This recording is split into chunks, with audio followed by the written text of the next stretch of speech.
Hello বন্ধুরা, কেমন আছো তোমরা সবাই? আশা করি অনেক অনেক ভালোই আছো। আর তোমাদের ভালোবাসায় আমিও অনেক ভালো আছি, কারণ তোমরা আমাকে যে পরিমাণে ভালোবাসা দিয়েছ এবং সাপোর্ট দিয়েছ তা আমি কোনোদিন ভুলতে পারবো না। তাই তোমাদেরকে মজা দেওয়ার জন্য আবারও একটি নতুন গল্প নিয়ে হাজির হলাম। গল্পটি শোনার মতো, আশা করি তোমাদের দাঁড়িয়ে যাবে এবং তোমরা হাতের কাজ করতে সবাই হেডফোন নিয়ে বসে যাও। যদি আমার গল্প শুনে মজা পাও তাহলে অবশ্যই আমার চ্যানেলটি সাবস্ক্রাইব করবে। তো চলো বন্ধুরা, আমরা কথা না বাড়িয়ে আসল গল্পে চলে যাই। দোলা ভাই, আপনি আমার সাথে কি করছেন? আমি তো আপনার ছোট বোনের মতো। তারপর দোলা ভাই আমাকে বলল, তুই কি চাস তোর বোনকে আমি ডিভোর্স দিয়ে দেই?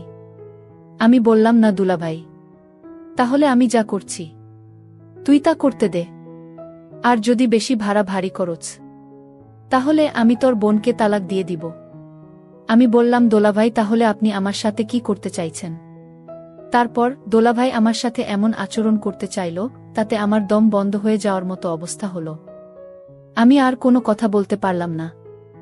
ওমা, হঠাৎ দেখি সে আমার সাথে অন্য রকম আচরণ করতেছে।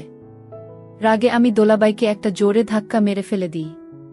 ধাক্কা মেরে ফেলে দেওয়ার পর দোলাভাই ক্ষুব্ধ হয়ে আমার সাথে যা করল তা শুনলে বন্ধুরা তোমাদের মাথা গরম হয়ে যাবে, হাটের কাজ করতে বাধ্য হবে।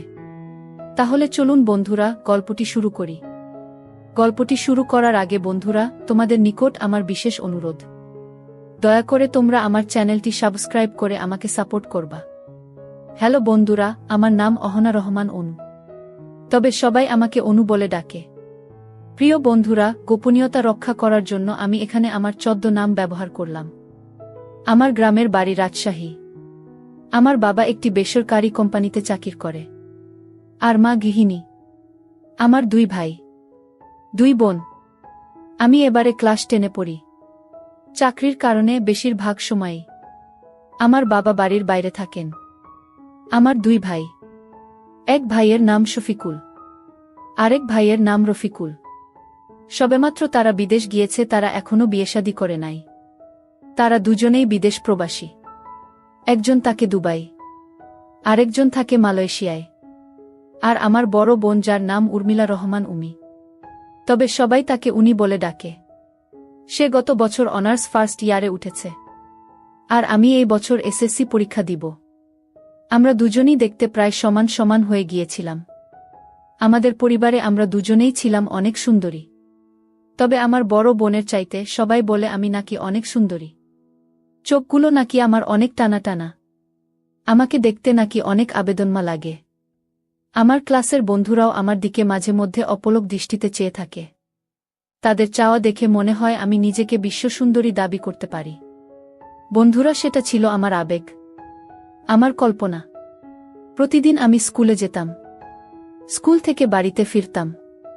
খুব ভালোই চলছিল আমার দিন। হঠাৎ একদিন আমি পিছনের দিকে চেয়ে দেখি, একটি মোটরসাইকেলে করে একটি ছেলে আমার পিছু নিতে লাগল। ছেলেটিকে দেখতে অনেক হ্যান্ডসাম মনে হলো। প্রথম দিন আমি কিছু মনে করলাম না। এইভাবে 1 সপ্তাহ নাগাদ আমি ফলো করলাম। ছেলেটি আমাকে ফলো করছে, আমার সাথে কথা বলতে চাইছে, কিন্তু আমি তো তাকে চিনি না। কি করে আমি তার সাথে কথা বলবো? আর সেই বা কেন আমার পিছু পিছু ঘোরে? আমার মনের ভিতরে সন্দেহের গুড় পাক খেতে শুরু করল। 8ম দিনের মাথায় ছেলেটি একটি ফুল নিয়ে আমার জন্য দাঁড়িয়ে রইল, আর আমাকে ডাক দিল, এই যে শুনছেন, আমি আপনাকে ডাকছি। তারপর অত্যন্ত বিনয়ের সাথে আমাকে একটি ফুল দিল। ফুলটি খুবই সুন্দর ছিল। আমি বললাম, ভাইজা, আপনি কেন আমাকে ফুল দিচ্ছেন? তখন সে আমাকে বলল, আমি আপনাকে কেন ফুল দিচ্ছি? ও আচ্ছা, তাহলে শুনুন। অপরিচিত কাউকে যদি ভালো লাগে, তাহলে এই ভালো লাগাটা প্রকাশ করার জন্য সর্বপ্রথম ফুল দিয়ে প্রকাশ করায় আমার কাছে বেটার মনে হচ্ছে। আমি বললাম, ও আচ্ছা, তাই তো আমাকে আপনার কেমন লাগে?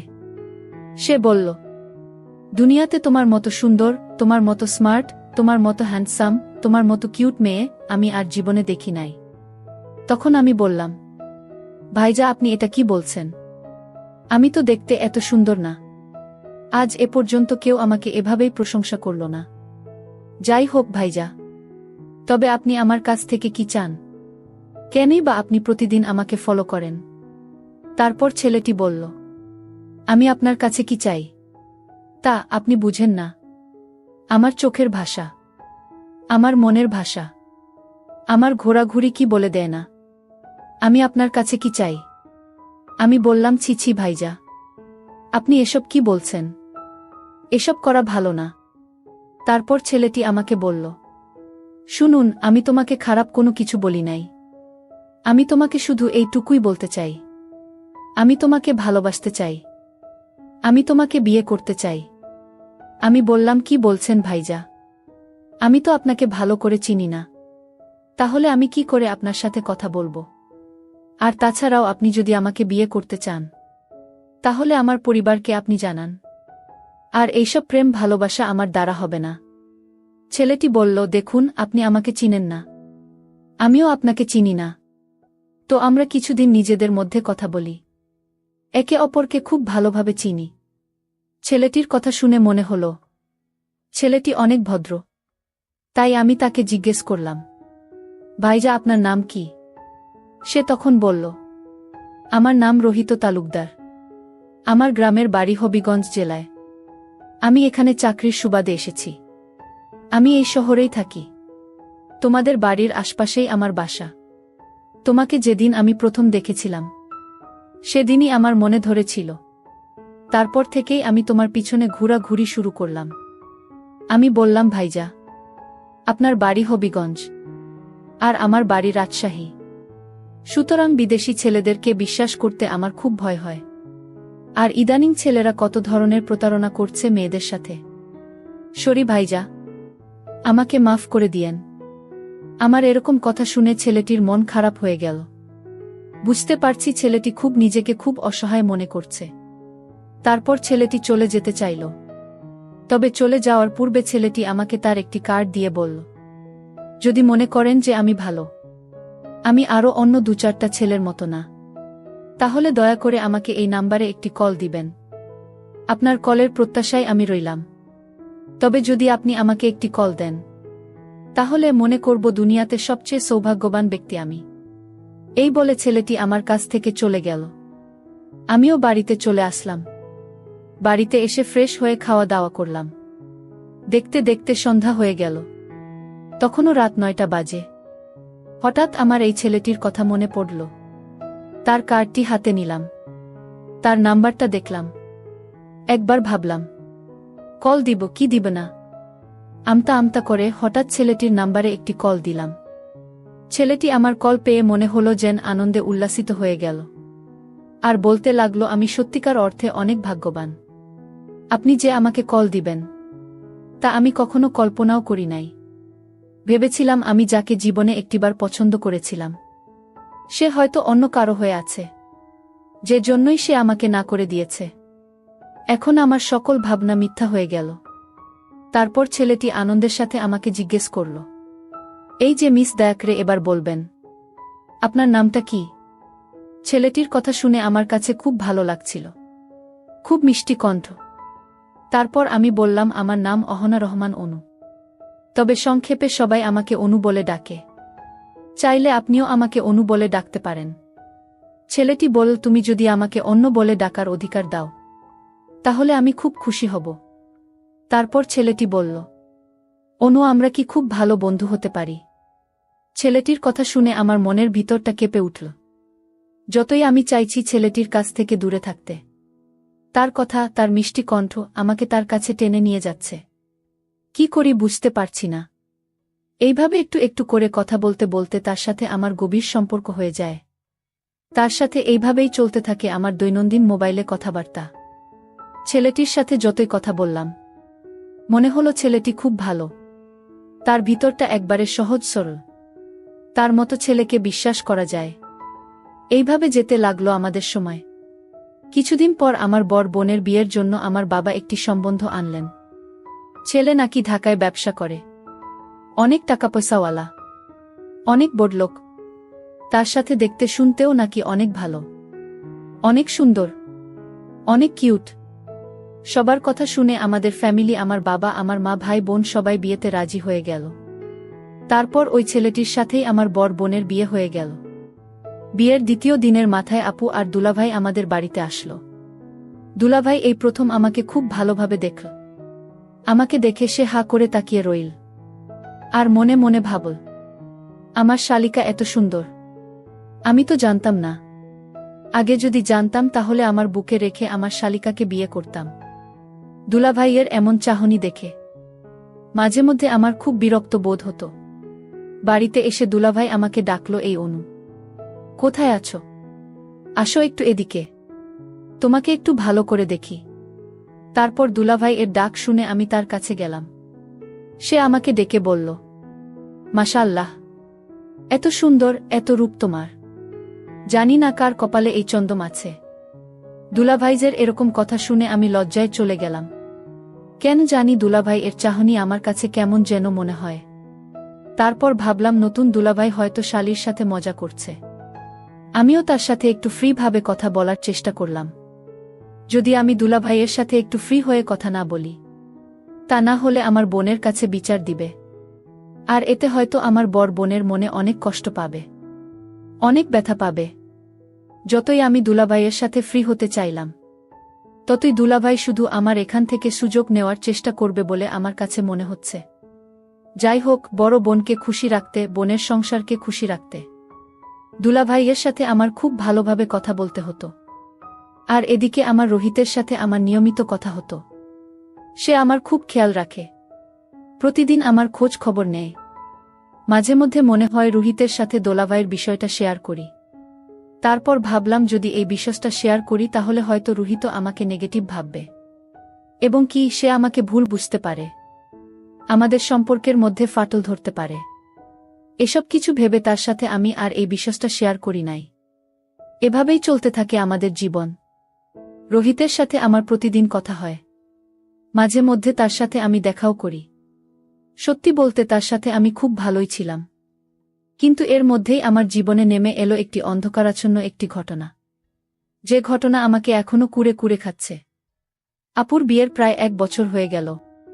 আপু এখন সন্তান সম্ভাবনা, সম্ভবত তার ছেলে সন্তান হবে। সে বেশি নড়াচড়া করতে পারে না, তাই খুব অসুস্থ বোধ হয়। সেই জন্যই আপু আর দুলাভাই আপুকে কিছুদিন আমাদের বাড়িতে থাকার জন্য দুলাভাই নিয়ে আসে। সেই সাথে দুলাভাইও আমাদের বাড়িতে আসে। মনে হয় তারা 7 দিন থাকবে। আমরা সবাই আনন্দিত। এতদিন পর আমার আপু আর দুলাভাই আমাদের বাড়িতে আসছে। তাদেরকে খুব ভালো করে সেবা যত্ন করতে হবে, তাই আমরা সকলেই কাজ করছিলাম। সেই দিন বিকেল বেলা আপু আর দুলাভাই আমাদের বাড়িতে আসলো। তার রাতের খাবার দাবার খেয়ে শুয়ে পড়ল। আমি আমার রুমে শুয়ে পড়লাম।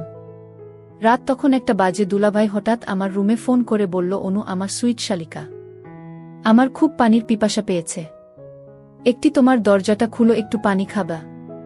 আমি বললাম, আচ্ছা ঠিক আছে দুলাভাই, আমি দরজা খুলছি, আপনি আসেন। আমি দরজা খুলতেই দুলাভাই আমার মুখে চেপে ধরলেন। আমি আর কোনো কথা বলতে পারলাম না। আমি বললাম, দুলাভাই, আপনি আমার সাথে কি করছেন? আমি তো আপনার ছোট বোনের মতো। তারপর দুলাভাই আমাকে বলল, তুমি কি চাও তোমার বোনকে আমি ডিভোর্স দিয়ে দেই? আমি বললাম, না দুলাভাই, তাহলে আমি যা করছি তুই তা করতে দাও। আর যদি বেশি ভাড়া ভারী করো তাহলে আমি তোমার বোনকে তালাক দিয়ে দিব। আমি বললাম, দুলাভাই, তাহলে আপনি আমার সাথে কি করতে চাইছেন? তারপর দুলাভাই আমার সাথে এমন আচরণ করতে চাইল, তাতে আমার দম বন্ধ হয়ে যাওয়ার মতো অবস্থা হলো। আমি আর কোনো কথা বলতে পারলাম না। ওমা, হঠাৎ দেখি সে আমার সাথে অন্য রকম আচরণ করতেছে। রাগে আমি দুলাভাইকে একটা জোরে ধাক্কা মেরে ফেলে দিই। ধাক্কা মেরে ফেলে দেওয়ার পর দুলাভাই ক্ষুব্ধ হয়ে ক্ষুধার্ত বাঘের মতো আচরণ করা শুরু করল। আমি খুব চেষ্টা করলাম বাধা দিতে, কিন্তু তাতেও কোনো কাজ হলো না। এক পর্যায়ে সে আমার সব কিছু বেঁধে ফেলে। আমি তার কাছে হাত পা ধরে ক্ষমা চাইলাম, তাতেও কোনো কাজ হলো না। আমি বললাম, দুলাভাই, প্লিজ আমাকে মাফ করে দেন, আপনি আমার সাথে এমন করবেন না। তারপর সে আমায় বলল, দেখা অনু, আজকে প্রায় 2 মাস হলো তোমার বোন অসুস্থ, তার সাথে আমার কিছুই হয় না। আমি অনেক দিনের ক্ষুধার্ত, আমাকে একটু খেতে দাও। এই বলে সে তার কাজ করাতে ব্যস্ত হয়ে উঠল। প্রায় 2 ঘন্টা এই রকম করার পর সে শান্ত হল। আমি চোখের পানি মুছতে মুছতে সেখান থেকে চলে এলাম। চলে এসে আমার ভালোবাসা রুহিতকে ফোন দিলাম। ফোন দিয়ে তাকে আমি বললাম, রুহিত, তুমি আমাকে ভুলে যাও। রুহিত আমার মুখ থেকে এমন কথা শুনে সে যেন পাগলে হয়ে গেল। আর বলতে লাগলো, অনু, তোমার কি হয়েছে? আমায় একটু বলাবা। আমি শুধু কাঁদতে লাগলাম। তারপর রুহিতের অনেক জোরাজোরিতে বললাম, রুহিত একটা কুমারী মেয়ের মধ্যে যা তাকে আমার মধ্যে, আজকের পর থেকে তা আর নেই। রুহিত তখন আরও আগ্রহ নিয়ে শুনতে চাইল, আমার কি হয়েছে? তখন আমি পুরো ঘটনাটি করে বললাম। ঘটনাটি শোনার পর রুহিত বলল, শোন অনু, আগামীকাল তুমি আমার সাথে একটু দেখা করো। আমি বললাম, ঠিক আছে। তারপর পরের দিন আমি গেলাম রুহিতের সাথে দেখা করতে। দেখা করার পর সে আমাকে নিয়ে কোথায় যেন যেতে শুরু করল। প্রথমে আমি খুব ভয় পেয়ে গেছিলাম। একটু পর দেখি সে আমাকে নিয়ে কাজী অফিসে চলে আসলা। তারপর সে আমাকে সেই দিনেই বিয়ে করে তার কাছে নিয়ে গেল। বিষয়টা প্রথমে আমার বাবা মা মেনে নেয়নি। পরে অবশ্য আমাদের পরিবারে ভালো চলছে। এমন অবস্থা দেখে আমার বাবা মা মেনে নিয়েছিল। আরেকটি কথা বন্ধুরা, আমি এতটা দোষী হওয়ার পরেও আমি তাকে জিজ্ঞাসা করেছিলাম যে, রুহিত, আমি তো নষ্ট হয়ে গিয়েছিলাম, তারপরেও তুমি আমাকে কিভাবে মেনে নিলে?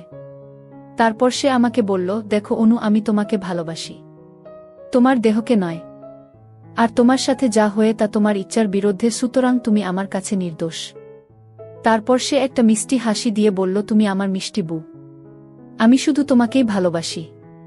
পরিশেষে বন্ধুরা, আমি বলবো, ভালোবাসা শুধু চেহারা দেখে হয় না। সত্যিকারের প্রেমিক প্রেমিকার হাজারো ভুল ত্রুটি মার্জনা করে পাশে থাকার চেষ্টা করে। আমার স্বামীও ঠিক সেই রকম একটা মানুষ ছিল। বর্তমানে আমরা খুব সুখী পরিবার। বন্ধুরা, আজকে এই পর্যন্তই। আমি আবার আসব নতুন কোনো গল্প নিয়ে। ভিডিওটি ভালো লাগলে একটি লাইক দিন। আর তোমরা যদি এরকম ধরনের নতুন নতুন ইন্টারেস্টিং ভিডিও পেতে চাও, তাহলে দয়া করে আমার চ্যানেলটি সাবস্ক্রাইব করো। ভিডিওটি দেখার জন্য তোমাদের সকলকে অসংখ্য ধন্যবাদ।